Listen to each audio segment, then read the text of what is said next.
Anticristo, 666. La bestia, la marca, la frente, las manos. Todas estas palabras nos levantan luces rojas a todos nosotros cuando escuchamos términos apocalípticos como estos. Y nos da un cierto apretón en el estómago. Y algunos de nosotros tratamos de evitar este tipo de palabras o de lecturas o de comentarios. Algunos de nosotros hemos tratado de evitar este libro de la Biblia por mucho tiempo. Algunos de nosotros ni siquiera lo hemos leído nunca. Algunos de ustedes ni siquiera saben de qué se trata el libro, porque con solo pensar acerca del nombre, que suena como a catástrofe mundial, piensan, no, yo ni siquiera voy a abrir la Biblia. Esa parte de la Biblia está clausurada para mí. Es prohibida, es tabú para muchos de nosotros, especialmente con todo lo que se ha dicho, con lo que se ha hablado, con todas las teorías de conspiración que hemos visto en videos de YouTube, en diferentes medios sociales. No queremos saber nada de este libro. Y sin embargo, está incluido en la Biblia. Y sin embargo, es el último. Es el cierre de este precioso libro con las palabras de Dios para nosotros. Le tenemos tanto cuidado, tanto miedo a este libro. Le tenemos tanta precaución a las palabras que dice. Estamos tan cansados de escuchar todo tipo de especulaciones acerca de todos los símbolos y todas las cosas que escuchamos en él que no queremos saber nada de él. Déjeme tratar de cambiar su manera de pensar acerca del libro de Apocalipsis a través de este sermón. Porque a través de este sermón yo quiero compartir acerca de lo que significa realmente para nosotros hoy, pero también lo que significó para la gente que lo leyó en el primer siglo. Es muy diferente. Fue escrito en un contexto definido. Juan, que parece ser el mismo Juan del cual hemos estado hablando en los últimos sermones, el gran apóstol, que estaba excluido y completamente dejado a su propio destino en una isla que se llama Patmos. Por el Evangelio estaba prisionero allá, desterrado. Y sin embargo es ahí, en un lugar de destierro, en un lugar donde ni siquiera se imaginaba que Dios podía hablarle, donde el Señor le trae la revelación de estas últimas cosas. Apocalipsis su nombre mismo significa revelación en el griego, y es lo que es, una revelación. Vamos a hablar de lo que es el libro, vamos a hablar de lo que significó para la gente en ese momento y vamos a escuchar un poco también qué significa para nosotros. Porque para la gente del primer siglo, para la gente en particular, para quien fue escrito el libro, eran promesas, promesas de lo que venía en adelante, por la construcción del Evangelio, por el establecimiento del reino. Para nosotros es más bien un mapa, como el mapa que nos va a dejar saber, no necesariamente cuándo o cómo, sino nos va a dejar saber quiénes debemos nosotros ser. Déjenme aclarar un poco más mientras leemos. Vamos a empezar por el principio. Es mejor empezar por el principio las cosas. Apocalipsis capítulo 1. Y voy a leer un poco del capítulo 1 para darnos una idea de qué es lo que está pasando, del contexto a través del cual podemos ver el libro para poder entender lo que tiene para nosotros y lo que tuvo para la gente, para quienes fue escrito. Apocalipsis capítulo 1 y empieza diciendo, esta es la revelación de Jesucristo y le da nombre con la primera palabra, la revelación de Jesucristo, que Dios le dio para mostrar a sus siervos, tómalo en cuenta, mostrar a sus siervos lo que sin demora tiene que suceder. Esa parte es importante también, sin demora tiene que suceder. Jesucristo envió a su ángel para dar a conocer la revelación a su siervo Juan y se presenta a sí mismo, quien por su parte da fe de la verdad, escribiendo todo lo que vio, a saber, la palabra de Dios y el testimonio de Jesucristo. Versículo 3. Dichoso el que lee y dichosos los que escuchan las palabras de este mensaje profético y hacen caso de lo que aquí está escrito. Esta parte es importante. No es solamente dichoso el que escucha, pero también dichoso el que hace caso, el que obedece. Porque el tiempo de su cumplimiento está cerca. Y por segunda vez nos dice, el tiempo de su cumplimiento está cerca. Vamos a hablar un poco más de esto, acerca del tiempo, de los últimos tiempos, en un momento. Yo, Juan, escribo a las 7 iglesias que están en la provincia de Asia. Gracia y paz a ustedes de parte de aquel que es, y que era, y que ha de venir, y de parte de los 7 espíritus que están delante de su trono. Y de parte de Jesucristo, el testigo fiel, el primogénito de la resurrección, el soberano de los reyes de la tierra. Versículo 9. Yo, Juan, hermano de ustedes y compañero en el sufrimiento, en el reino y en la perseverancia que tenemos en la unión con Jesús, estaba en la isla de Patmos por causa de la palabra de Dios. Ya nos da una idea que está ahí prisionero. Y del testimonio de Jesús. En el día del Señor vino sobre mí el Espíritu y oí detrás de mí una voz fuerte como de trompeta que decía, escribe un libro y lo que veas, escribe en un libro lo que veas y envíalo a las 7 iglesias. Las 7 iglesias son Éfeso, Esmirna, Pérgamo, Tiatira, Sardis, Filadelfia y la Odisea. Y esto nos da una entrada para entender de qué se trata este libro. ¿Qué es Apocalipsis? En sus notas, si usted las tiene con usted, usted puede ver 3 cosas diferentes. Apocalipsis número 1 es una carta. Es una carta escrita a 7 iglesias en particular. Ya vimos cuáles son estas iglesias. Una carta para gente creyente, para cristianos establecidos. Gente que ya sabía quién era Cristo. Gente que ya sabía qué significa el Evangelio. Gente que ya entendía cómo es que funciona esto del reino de los cielos. Iglesias ya establecidas. ¿Cuál es la razón? Para darse cuenta si están o no alineados con el lado de los buenos o el lado de los malos. Para saber si ellos están del lado de Jesús o del lado de quien no está con Jesús. En el libro de Apocalipsis se describe al lado bueno como el reino de los cielos. Al lado malo se le describe como el lado oscuro, el anticristo, todo lo que está en contra de Cristo. Son palabras que estamos acostumbrados a escuchar, pero que quizás no entendemos qué significan. Todo lo que es anticristo es lo que tiene que ir en contra de Jesús, lo que viene en contra de Jesús. Cualquier idea, cualquier movimiento, cualquier propuesta, cualquier persona, cualquier compañía, es todo lo que se contrapone al Evangelio y al mensaje de Cristo. Ese es el anticristo. La carta es para saber, ¿ustedes pertenecen más allá que acá o están en el centro? El centro no funciona, porque fidelidad a medias no es fidelidad. Esa es la primera cosa, es una carta. La segunda cosa, no es un libro que es único. No es un libro particularmente único en su categoría. Es un libro diferente a muchos otros, pero es un libro de profecía. De la misma manera como en el Antiguo Testamento vemos libros de profecía, este es un libro de profecía del Nuevo Testamento, el libro de Apocalipsis.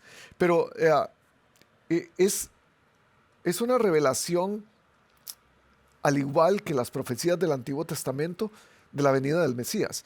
Todas las profecías en el Antiguo Testamento se dedicaban a decirle al pueblo de Dios que el Mesías iba a venir. La diferencia con Apocalipsis es que el Mesías ya vino. Lo que está diciéndonos es que el Mesías va a venir definitivamente. En su segunda venida, el Mesías se va a quedar y va a reinar. Es la segunda y definitiva venida del Mesías. Eso es lo que lo hace un libro diferente. Pero no es único, no es un libro particularmente único. El lenguaje usado en Apocalipsis ya ha sido usado en muchos libros de profecía del Antiguo Testamento. Si usted lee el libro de Daniel o el libro de Ezequiel, hay mucho de lenguaje, de los simbolismos y todo el lenguaje simbólico, es lo que quiero decir, de lo que habla, es muy parecido a los libros proféticos del Antiguo Testamento. La tercera cosa que quiero decirle acerca de Apocalipsis es que es posiblemente lo más importante. Es un libro de esperanza, no es un libro de especulación. ¿Por qué digo eso? Porque revelación sugiere lo que estaba oculto y ahora ha sido descubierto, ha sido revelado. Es como el velo del templo cuando se rompe. Jesús revela lo que hay dentro del lugar santísimo con su muerte en la cruz. El velo roto muestra lo que hay en la parte más secreta de Dios. Esa es la revelación. Es más o menos lo que está ocurriendo aquí. Nos está revelando simbólicamente lo que va a pasar en la segunda venida de Cristo a la tierra. Está lleno de símbolos, pero estos símbolos no son necesariamente para descifrarlos, para entenderlos, para desmenuzarlos. No es el rompecabezas que tenemos que poner juntos para nosotros entender todo lo que va a pasar. Las iglesias a las cuales está siendo escrita esta carta, ellos entendían mucho mejor los símbolos que Juan está usando al escribir, porque son contextuales, son símbolos de cada día que ellos entendían. Nosotros vamos a aprovechar la vista total del libro. Vamos a ver qué está pasando en el cuadro mayor, en todo el cuadro, en toda la fotografía, para poder entender los principios a través de los cuales vamos a regir nuestro comportamiento para haber venido al Mesías o antes de su venida. Y es que la Biblia es una historia. La Biblia es la historia de Dios. Es una historia que nos habla uh, de caída o de creación, caída y restauración. Es Dios poniendo en orden este mundo. Nosotros haciendo nuestra parte para destruirlo con nuestra caída. Y entonces Dios, una vez más, se inserta en nuestra vida, en su propia historia para decir, yo soy el dueño de esta historia, yo soy el que la escribí, yo la voy a recrear, la voy a hacer nueva. De eso se trata lo que la Biblia nos está diciendo. Esta última parte, la recreación, es de lo que nos está hablando Apocalipsis. Jesús va a venir y va a sanar de una vez por todas las heridas causadas por el pecado al que nosotros incurrimos, en el que nosotros incurrimos en la caída, en el jardín del Edén. Esa es la narrativa de la Biblia. Creación, caída y restauración o recreación de todas las cosas. De esto habla Apocalipsis y nos va a dar un mapa para saber cómo nosotros vamos a esperar al Mesías. Entonces, sigamos leyendo para poder entender qué es lo que ocurre, no tanto con las iglesias a las cuales les fue escrito, o también con las iglesias a las cuales les fue escrito esta carta, pero también qué va a pasar con nosotros, cómo podemos entender esto. Para las iglesias mencionadas, esto es una promesa. La promesa de la venida de Cristo, pero también la promesa de la restauración total de todas las cosas. Para nosotros es un mapa para entender cómo podemos llegar ahí y no necesariamente qué significa cada cosa que estamos leyendo aquí. En Apocalipsis capítulo 4, Juan mira a Dios en su gloria completa, centrado en el trono, con todo su poder, y lo describe una vez más, con visiones espectaculares y diferentes, con lenguaje muy simbólico. En el capítulo 5, Juan mira a Jesús. Y es ahí cuando él empieza a describir la función de este Mesías que va a regresar para hacer todas las cosas nuevas. Si quiere, acompáñeme a leer capítulo 5 de Apocalipsis. Y dice, en la mano derecha del que estaba sentado en el trono, este es Dios, el Padre. Vi un rollo escrito por ambos lados y sellado con 7 sellos. También vi un ángel. Una vez, recuerde que numerología, todos los números, todos los elementos extraños, las figuras celestiales, las criaturas que menciona Juan, son símbolos que no podemos necesariamente entender el significado particular de cada uno. Entonces tome en cuenta eso. También vi un ángel poderoso que proclamaba a gran voz, ¿quién es digno de romper los sellos y de abrir el rollo? Pero ni en el cielo ni en la tierra, ni debajo de la tierra, hubo nadie capaz de abrirlo, ni de examinar su contenido. Y entonces Juan se abre y es vulnerable y dice, y yo lloraba mucho, porque no se había encontrado a nadie que fuera digno de abrir el rollo ni de examinar su contenido. Uno de los ancianos me dijo, deja de llorar, ya que el león de la tribu de Judá, la raíz de David, ha vencido. Él sí puede abrir el rollo y sus 7 sellos. Entonces vi en medio de los 4 seres vivientes y del trono y los ancianos a un cordero que estaba en pie y parecía haber sido sacrificado. Tenía 7 cuernos y 7 ojos, que son los 7 espíritus de Dios enviados por toda la tierra. Se acercó y recibió el rollo de la mano derecha del que estaba sentado en el trono. Cuando lo tomó, los 4 seres vivientes y los 24 ancianos se postraron delante del cordero. Cada uno tenía un arpa y copas llenas de oro, llenas de incienso, que son las oraciones del pueblo de Dios. Usted sabe a dónde van sus oraciones. Usted sabe a dónde van sus disciplinas espirituales. Va directamente a una copa de oro llena de esas oraciones, a un lugar privilegiado. Sus oraciones no son en vano. Y dice, y entonaban este nuevo cántico: digno eres de recibir el rollo escrito y de romper sus sellos, porque fuiste sacrificado. Y con tu sangre compraste para Dios gente de toda raza, lengua, pueblo y nación. De ellos hiciste un reino. Los hiciste sacerdotes al servicio de nuestro Dios y reinarán sobre la tierra. Y entonces nos da una pincelada de lo que va a pasar cuando Jesús venga, y de alguna manera simbólica, no me tome esto en cuenta, no es una interpretación bíblica, es solamente una manera simbólica de cómo yo lo puedo ver. De manera simbólica, toma de mano de Dios el rollo que podríamos decir que es los derechos legales del mundo. Y solamente Él va a poder abrirlo, solamente Jesús. ¿Por qué? Porque lo compró con su sangre, porque ya fue pagado. Nadie más tiene el derecho de abrir el rollo. Nadie más tiene el derecho de abrir el documento legal que dice, este mundo te pertenece, solamente el dueño de él. ¿Y quién es? Jesucristo, que a través de su sangre compró todo el mundo y a cada uno de nosotros y pagó nuestro pecado. Sigue diciendo, luego miré y oí la voz de muchos ángeles que estaban alrededor del trono y de los seres vivientes y de los ancianos. El número de ellos era millares de millares y millones de millones. Cantaban con todas sus fuerzas: digno es el Cordero que ha sido sacrificado de recibir el poder, la riqueza, la sabiduría, la fortaleza, la honra y la gloria y la alabanza.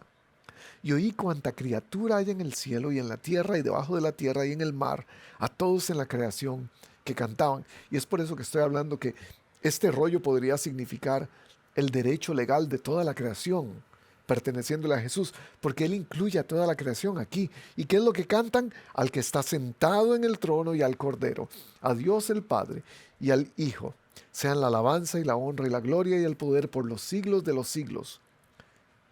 Amén. Esto es una visión impresionante. Si usted es un adorador del Señor, usted quiere estar ahí. Usted quiere ser parte de ese coro. Usted quiere por lo menos estar tocando una guitarrita o la flauta en esta alabanza, en este momento de adoración celestial. Yo me imagino que las iglesias, al leer cosas como estas en el primer siglo, se llenaron de ánimo y dijeron, esta es la promesa para nosotros. La promesa es que un día Él va a regresar y va a reinar completamente. Esta es la primera cosa en la promesa. El Mesías regresará para reinar. Es la promesa que recibieron las 7 iglesias. Es la historia del Cordero de Dios que quita el pecado del mundo, viniendo a destruir todo el poder del mal que ha reinado en nuestro mundo. Es por eso que este mundo quebrado sufre tanto, llora tanto. El pecado ha destruido el mundo. Y esa es la guerra cósmica, la batalla cósmica de todos los tiempos. El poder del mal en contra del bien. Y lo vemos materializado hasta en películas de Hollywood y en todo tipo de cosas. Siempre hay una guerra cósmica permanente del bien en contra del mal. Jesús va a venir para terminar esa guerra y ganarla. Él viene a reescribir la historia. Y todo lo que fue caído, todo lo que fue quebrantado, todo lo que fue roto a través del pecado, Él viene a restaurarlo y hacerlo bueno y nuevo. Es la promesa que también nos incluye a nosotros, porque nosotros estamos incluidos en esto. La cosa es esto. Apocalipsis 1 nos dice que ese era el final de los tiempos. Estamos hablando de 2000 años atrás, gente. Y la iglesia primitiva pensaba que ese era el final de los tiempos. 2000 años después, nosotros seguimos diciendo, este es el final de los tiempos. Y usted sabe, hay gente por todas partes diciendo, estamos en los momentos finales, en los tiempos finales. Claro que sí, hemos estado en los tiempos finales por 2000 años, porque para Dios 1000 años son como un día y un día son como 1000 años. El tiempo para Dios no existe como existe para nosotros. Apocalipsis es un libro de esperanza, no es un libro para especular. La segunda cosa en cuanto a la promesa es que requiere fidelidad. Esta promesa requiere de fidelidad. En el capítulo 2 de Apocalipsis dice el versículo 7, el que tenga oídos que oiga lo que el Espíritu dice a las iglesias. Al que salga vencedor, le daré el derecho a comer del árbol de la vida que está en el paraíso de Dios. Sé fiel hasta la muerte, y yo te daré la corona de la vida. Hay un elemento de fidelidad. Cuando habla acerca del árbol de la vida, nos recuerda el pasaje en el Edén cuando Adán y Eva no fueron fieles. Cuando Adán y Eva tuvieron que pagar las consecuencias de su caída por desobedecer.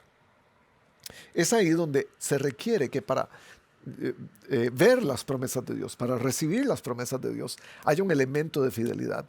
En mucha de la teología popular de estos días se nos dice que tenemos que agarrarnos de las promesas de Dios y hasta reclamar las promesas de Dios. De esto no se trata. El reclamo de una promesa ya no la hace promesa. La hace solamente un mandato o algo legalmente establecido, un intercambio legal. Yo te doy para que tú me des. Las promesas de Dios son gratis, las promesas de Dios son libres. Él lo que nos está pidiendo es que seamos fieles a Él. Porque la infidelidad tiene consecuencias. La consecuencia fue el pecado, la separación, el aislamiento de Dios. Y es para eso que viene el Mesías, para destruir ese pecado, para que ya no hayan consecuencias. Pero se necesita que usted y yo seamos fieles para poder lograrlo.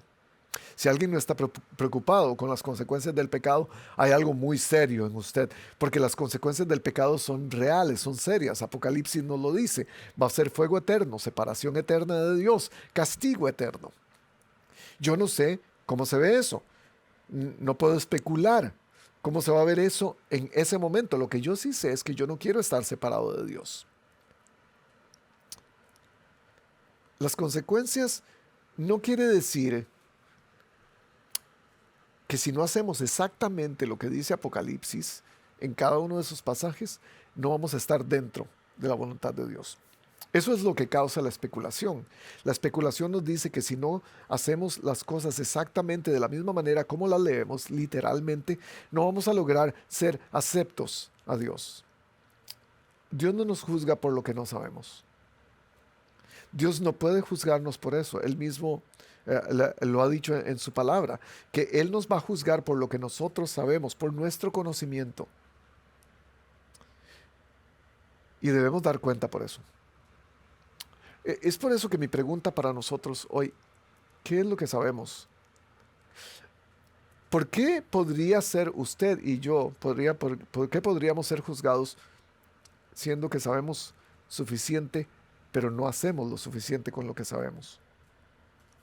El conocimiento es responsabilidad.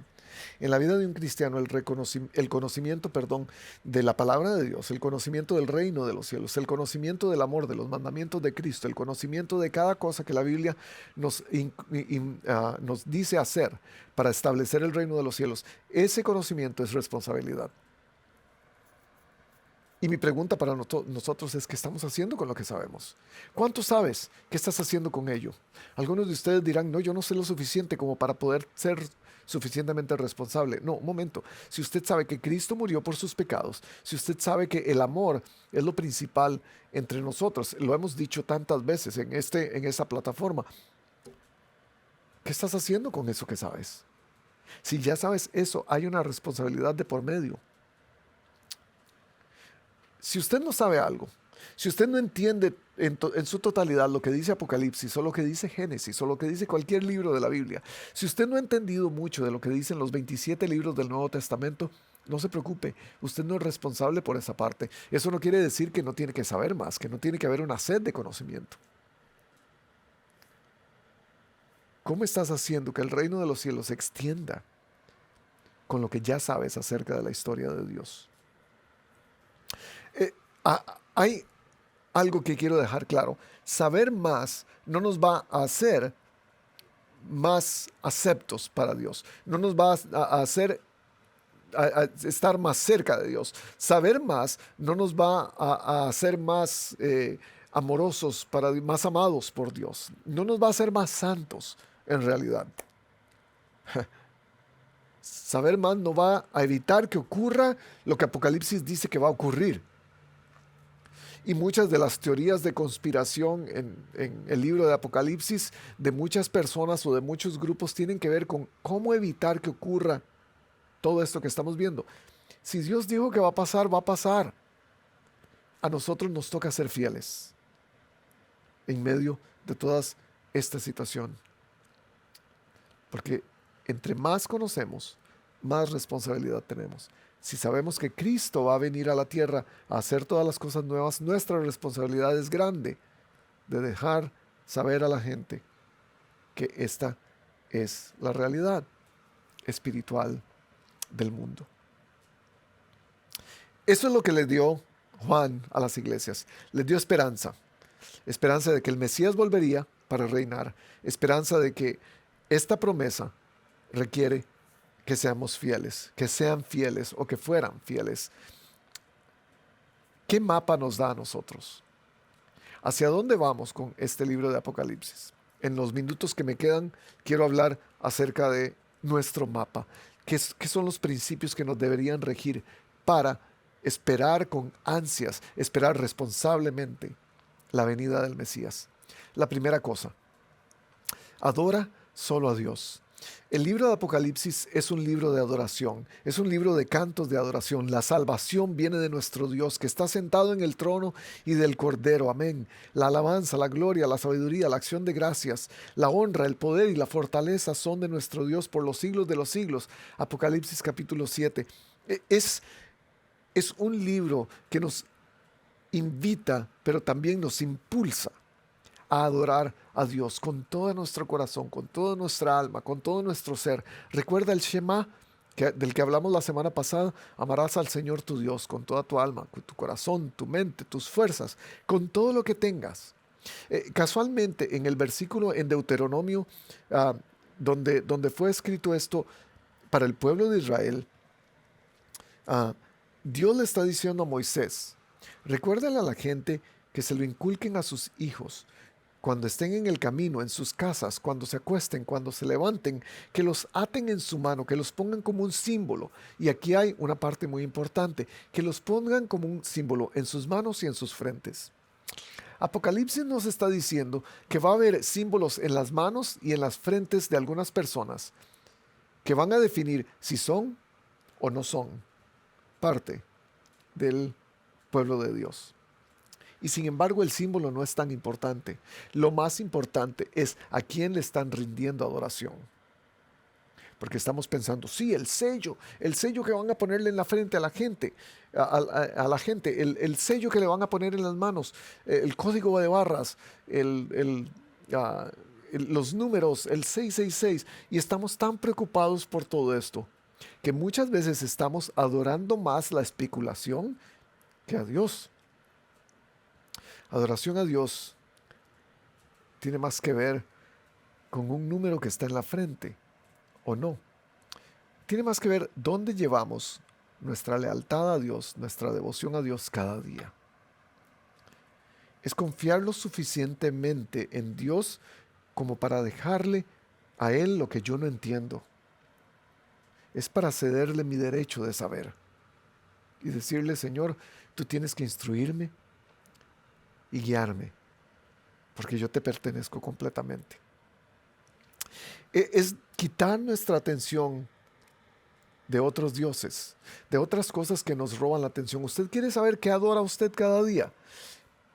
Solamente piensa en este momento en qué invierte más tiempo pensando, en qué invierte más tiempo haciendo cada día. Esa es su adoración. Eso es lo que usted adora. Adoramos cosas muchas veces que podemos comprender, pero Dios nos dice, ustedes no me van a poder comprender a mí. Mi mente no es la mente de ustedes muchas veces. Y no me van a poder comprender. Mucha gente me pregunta, ¿cómo puedes creer en Dios? Gente que ha estado en discusiones conmigo, ¿cómo puedes creer en Dios? Porque hay cosas que no entiendo en la Biblia. Y yo les respondo, bueno, yo no quiero creer en un Dios que puedo comprender completamente. Y esa es la cosa, mis queridos.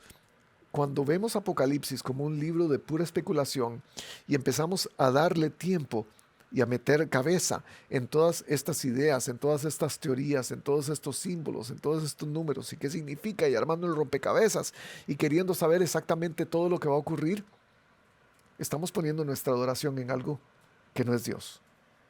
Adora solo a Dios. Es una orden que está en el capítulo 22. Juan está viendo un ángel y cuando se da cuenta que el ángel está haciendo diferentes cosas, trata de adorarlo y le dice el ángel, no, adora solo a Dios. No adores los ángeles, no adores los símbolos, no adores el tiempo que puedes pasar haciendo tantas cosas para saber tú mismo.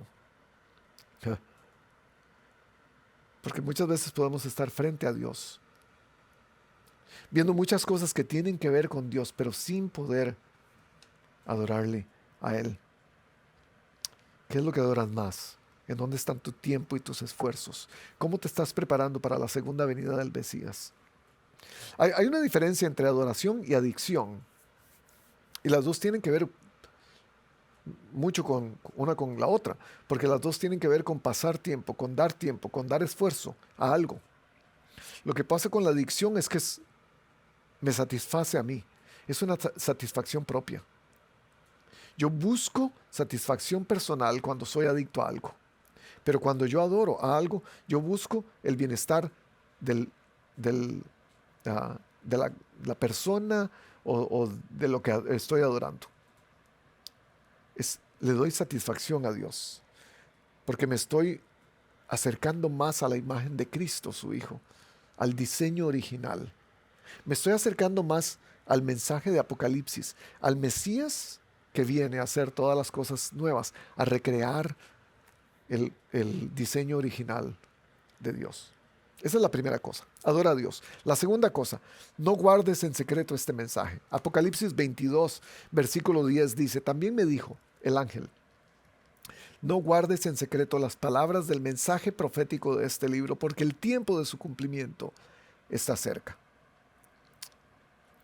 ¿Qué pasa con los cristianos de hoy en día? Que somos cristianos como espías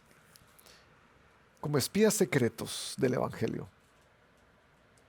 Que tenemos toda esta increíble, no solamente información, pero la riqueza del Evangelio en nuestras vidas y no lo compartimos. No guardes en secreto este mensaje. ¿Cuántos de ustedes han estado guardando este mensaje en secreto? ¿A cuántas personas le has comunicado el Evangelio de alguna u otra manera? No estoy hablando de salir y darle de bibliazos a la gente por la cabeza. No estoy hablando de meterles versículos bíblicos a la gente por las orejas todo el tiempo.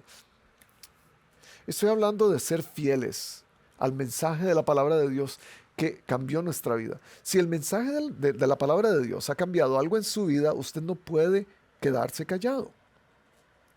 Usted es testigo de este mensaje. Hay dos cosas en cuanto a no guardar en secreto este mensaje.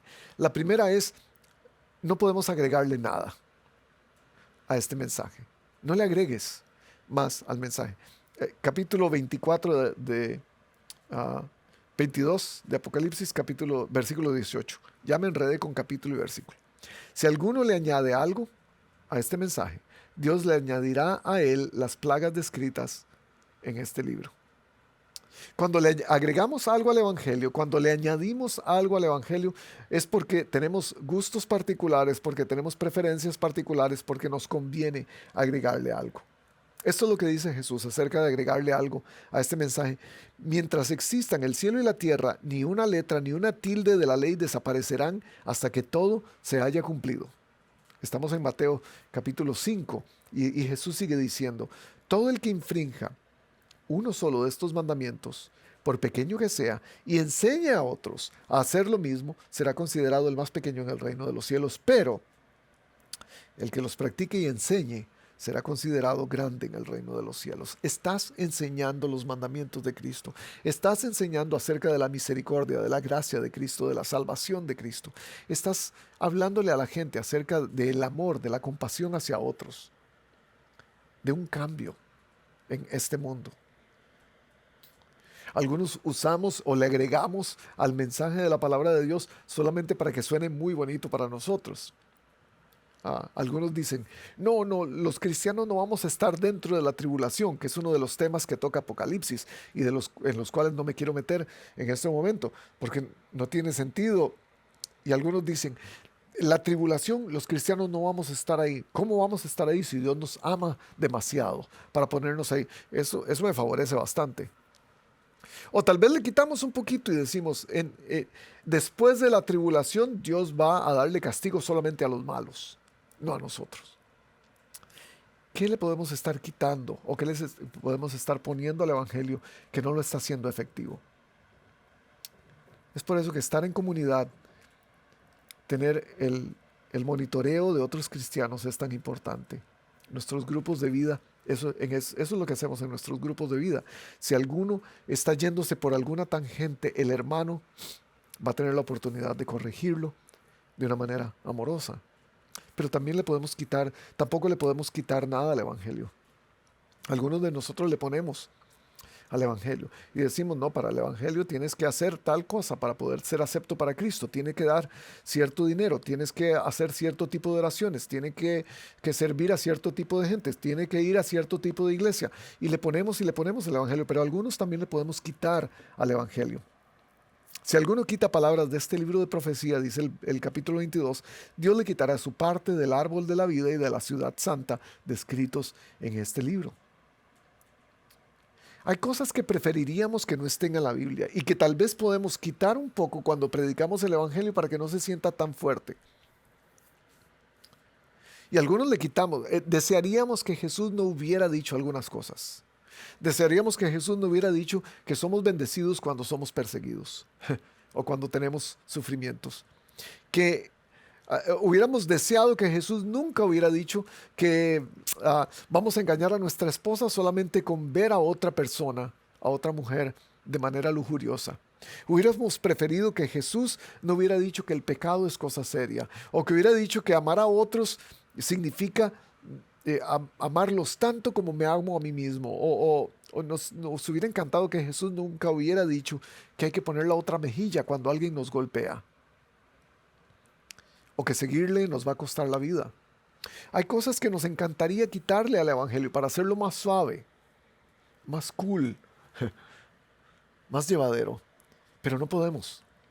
Este es el mensaje que tenemos que darle al mundo. Cuando le quitamos o le ponemos al Evangelio, lo estamos guardando en secreto. No lo estamos diciendo de manera correcta al mundo. ¿Cuál es su manera de compartir el mensaje de la palabra de Dios? Algunos lo hacemos a través de palabras, algunos lo hacemos a través de ejemplos. Hay muchas maneras. ¿Le estás quitando o le estás poniendo? ¿O eres todavía un agente secreto del ejército del cielo? Ojalá que no. Ojalá que seas alguien que está completamente identificado con predicar a Cristo, que esa sea tu pasión, que esa sea es un culto de adoración diaria, dice Romanos capítulo 12. Es un cambio de nuestra mente. Es ser testigos de lo que Cristo ha hecho en nuestras vidas. Eso solamente puede ocurrir si nosotros también hacemos una cosa más. Y es lavar nuestra ropa. Número 3, lava tu ropa. ¿Eh? ¿Cómo que lava tu ropa? ¿Qué quiere decir esto? Bueno, en Apocalipsis la ropa tiene mucho que ver con nuestra vida cristiana. Apocalipsis 22:14. Dichosos los que lavan sus ropas para tener derecho al árbol de la vida y para poder entrar por las puertas de la ciudad. Es, de acuerdo a Apocalipsis, lo que va a preparar a la iglesia para ser presentada pura y sin mancha, vestida de lino fino, de acuerdo a lo que dice el libro de Apocalipsis, para llegar a ver a su amado, el Mesías esperado. Ya ha llegado el día de las bodas del Cordero. Su novia se ha preparado y se le ha concedido vestirse de lino fino, limpio, resplandeciente. El lino fino representa las acciones justas de los santos. Ahí es donde nosotros damos a pie, damos el golpe en esta frase: lava tu ropa, santifícate. Sigue santificándote. Sigue siendo la persona que Dios quiere que seas. Sigue siendo el hijo obediente de Dios. Hemos hablado mucho de eso. La semana pasada hablamos, la semana antepasada también el sermón habló acerca de la santificación. Solo déjeme ilustrarlo con Efesios 4, 22 y 24. Dice: con respecto a la vida que antes llevaban, se les enseñó que debían quitarse el ropaje de la vieja naturaleza, la cual está corrompida por los deseos engañosos. Es como quitarse esa camisa sucia después de haber sudado todo el día, trabajado en el campo. Es como quitarse el pantalón o las medias cochinas que tiene después de haber andado todo el día haciendo ejercicio. Quítense todo eso. Sean renovados en la actitud de su mente, dice Pablo, y pónganse el ropaje de la nueva naturaleza, creada a imagen de Dios, en verdadera justicia y santidad. Y muchos de nosotros, por estar tan enfocados en adorar a otras cosas, por estar tan enfocados en lo que queremos quitar o no quitar del Evangelio, podríamos estar todavía cargando ropa que no es la conveniente. Lave su ropa. Santifíquese. No se deje cautivar por las cosas del mundo. No se deje cautivar por el pecado. No se deje cautivar por las cosas que lo van a entretener, las cosas que le van a quitar la atención. Trabaja en tu santidad. Filipenses 2:12 dice: lleven a cabo su salvación con temor y temblor. Es un proceso, como dijimos la semana pasada. Estar bien con Dios es un proceso. Es un temor adecuado. Es un temor reverente. Y déjeme preguntarle, cuando usted peca, cuando usted hace algo incorrecto, cuando hay algo en su vida que no está bien, cuando hay una costumbre que sigue viniendo, ese pecadillo oculto que sigue molestándolo todos los días, cada día de su vida, esa mala actitud, esa mala respuesta, ese mal pensamiento, sus ojos de lujuria, cada vez que eso aparece, usted siente temor después de haberlo cometido. Usted siente temor solamente de pensar que la tentación está rondando. Porque si no, hay algo malo. Si usted no le tiene un temor reverente a la consecuencia del pecado, hay algo malo. Y es por eso que Apocalipsis, Juan le escribe a las iglesias de Apocalipsis. A Éfeso le dice: arrepiéntete, sé más santo, arrepiéntete. A Esmirna le dice: sé fiel. A Pérgamo le dice: evita lo profano. A Tiatira le dice: no toleres la maldad. A Sardis le dice: deja de dormir, deja de estar tan cómoda. Eso es parte del pecado, estar cómodo, porque cuando uno está cómodo no tiene que moverse, no tiene que hacer nada, no tiene que predicar el evangelio, no tiene que ir a ninguna parte, no tiene que adorar. Cuídese si usted se siente muy cómodo. A la Odisea, la última iglesia, él le dice: no seas tibio, porque quien está tibio va a ser vomitado de la boca de Dios. ¿En dónde estás? ¿Eres frío o tibio? Y déjeme terminar con esto. La última cosa: si adorar es importante, si enseñar el mensaje del evangelio y no cambiarlo es importante, si también tener en cuenta nuestra santidad es importante, esta última cosa que Apocalipsis nos quiere decir es sumamente importante, y es: ven, ven. una palabra. Ven quiere decir, Señor Jesús, ven, porque es la manera como termina. El espíritu y la novia dicen, ven. Y el que escuche diga, ven. Apocalipsis 22:17. Es ese deseo de que Él venga, de que regrese. Es ese anhelo de poder ver a nuestra esposa, a nuestro esposo regresar. Es nuestro anhelo de que las cosas sean hechas nuevas una vez más. Es la oración constante de los cristianos, una petición para Jesús. Si estás muy cómodo, no lo puedes hacer frecuentemente, porque ¿para qué vas a querer que Jesús regrese si estás cómodo en tu casa, manejando tu carro, en tu trabajo, con tus amigos? Si la vida se te ha hecho muy cómoda, esta oración no va a ser muy frecuente para ti.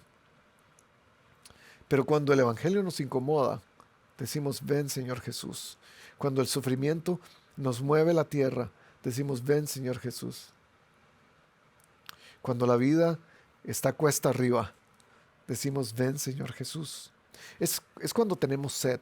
Cuando tenemos sed, decimos, necesitamos que vengas, necesitamos el agua de vida. Es lo que dice Isaías 55. Oigan, y su alma vivirá. Vengan, a todos los que tienen sed, vengan. Las aguas son gratis, la comida es gratis, porque su alma va a vivir. Es la invitación, Señor, ven una vez más. Ven a nosotros. El otro ven es una invitación de parte de Jesús. Es la invitación de que vengamos a Él, de que lo encontremos, de que nos animemos porque Él viene, de que la promesa que Él nos está dando es real, pero Él necesita que hagamos algo con ella. Es una acción que tenemos que tomar. El que tenga sed, venga, y el que quiera, tome gratuitamente del agua de la vida. Es lo que está diciéndonos Apocalipsis 22. Es una acción de devoción, una acción para rendirnos a Él, una acción de adoración, de obediencia. En el capítulo 3 de Apocalipsis, el versículo 20, hay uno de los versículos, quizás el más conocido en el libro de Apocalipsis. Y está escribiéndole a una de estas iglesias, y está escribiéndole a cristianos. Y esto es lo que dice: mira que estoy a la puerta y llamo. Si alguno oye mi voz y abre la puerta, abriré, entraré, cenaré con él y él conmigo. Y vamos a tener comunión. Ese es el ven que está diciéndonos Jesús. Ven y ten comunión conmigo, aún antes de que yo venga, antes de que yo aparezca, antes de que todo esto pase.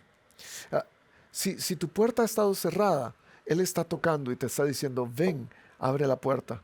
Si tu corazón ha estado inquieto, si tu corazón ha estado decepcionado, Él te está diciendo, ven, yo quiero encontrarte. Si has tenido temor por lo que no sabes, si has tenido temor por solamente pensar en todas estas cosas terribles que ocurren en el libro de Apocalipsis, el Señor te está diciendo, ven, yo quiero encontrarte en tu temor, en tu incertidumbre, en tu curiosidad, en tu pecado aún. Yo quiero encontrarte. En Mateo 11, capítulo 11, versículo 25. Hoy sigo teniendo confusión con ambos. Jesús dice, en aquel tiempo, Jesús dijo, te alabo Padre del cielo y de la tierra, porque habiendo escondido estas cosas, las cosas del reino de los cielos, de los sabios e instruidos, se las has revelado a los que son como niños. Gente sencilla. Un niño sabe adorar, un niño sabe venir cuando se le llama. Y sigue diciendo Jesús, sí, Padre, porque esa fue tu buena voluntad. Mi Padre me ha entregado todas las cosas. Nadie conoce al Hijo sino al Padre. Y nadie conoce al Padre sino al Hijo y aquel a quien el Hijo quiera revelarlo. Y aquí está la palabra clave, revelarlo. Hoy yo creo que Dios quiere revelarnos más que simbolismos. Él quiere revelarnos más que numerología. Quiere revelarnos más que historias fantásticas de todo lo que Juan vio. Él quiere revelarnos al Hijo, al Mesías. De esto se trata la historia de Dios. La creación se trata del Hijo. La caída se trata de la desobediencia al Hijo. La renovación de todas las cosas se trata de volver a tener la imagen del Hijo. Esta es la revelación. Y esta parte de Mateo capítulo 11 termina diciendo esto en el versículo 28. Vengan, ven a mí si estás cansado, agobiado, y yo te daré descanso. Estás cansado, estás agobiado, estás deprimido, estás asustado, porque todas estas cosas pasando últimamente en la arena política, en la arena de salud, con todos estos males y enfermedades en el mundo, con todas las guerras, con tantas cosas pasando en la naturaleza, y tú estás desesperado, tienes angustia en tu corazón, no tienes reposo, el Señor te está diciendo, ven a mí si estás cansado y agobiado, y yo te haré descansar. Porque ya les he revelado estas cosas. Les he revelado quién soy yo. Les he revelado mi corazón. Les he revelado que tienen que adorarme solamente a mí. Les he revelado que tienen que santificarse solamente para mí.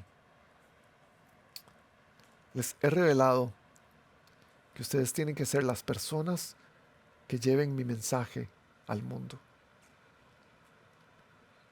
El Señor te está diciendo, ven. Y yo no sé si estás lejos del Señor. Yo no sé si nunca has tenido contacto con el Señor Jesús. Hoy te está diciendo, ven. Y es por eso que quiero invitarte a venir a Él. Porque Él te está invitando. Y nosotros eso es lo que hacemos. Solo repetir lo que Él dice. Hacer lo que Él nos dice que hagamos. Ese es nuestro sacrificio de adoración para Él. El decirle al mundo, el Mesías va a regresar. Va a regresar y quiere tener una relación con nosotros. Una relación personal que podemos empezar desde ya. Y no esperar hasta entonces. ¿Lo quieres hacer? Apocalipsis nos revela a Cristo. Y Cristo nos revela la vida como Él la planeó y la diseñó desde el principio. Porque Él va a venir a hacer todo nuevo. Ven a Él.